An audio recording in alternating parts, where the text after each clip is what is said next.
First, a quick disclaimer. This story is not aimed at people who are financially well off, with assets over $1 million or an income above $80,000 per year. For them, living in Thailand can be relatively smooth and secure. This is about people with a middle or lower income who move to Thailand for retirement. While it can be a wonderful place to live, there are some practical challenges to be aware of. For example, opening a bank account to deposit the required 800,000 baht for a retirement visa is not always straightforward on a tourist visa. Many people end up using agents to help with this. Once you have your visa, there are ongoing requirements, like reporting your address every 90 days. Although this can sometimes be done online, in practice it doesn't always work, meaning regular visits to immigration may still be needed. There are also rules about keeping the required funds in your bank account and renewing your visa every year. Procedures and requirements can vary between immigration offices. It's good to know that Thailand does not offer a path to permanent residency or citizenship for retirees who are not rich.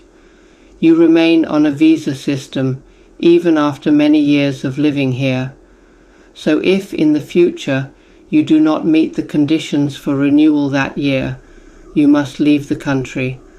It does not matter how long you have already lived in Thailand.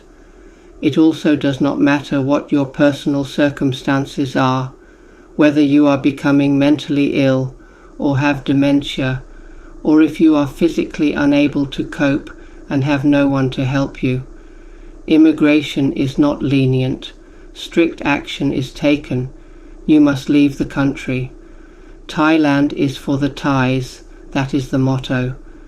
Health insurance is another consideration, especially with certain visa types, as it can become more expensive or limited with age. Retirees with an OA retirement visa must be careful regarding the age limit of their health insurance.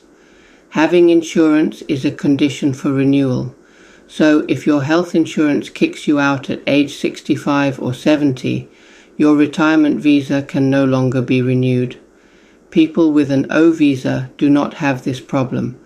However, I recently discovered that converting an OA visa to an O visa is not possible without leaving Thailand and going through the visa application process all over again. So, the conclusion of this whole story: if you have money, you are welcome in Thailand and can effectively buy long-term stay without immigration hassles.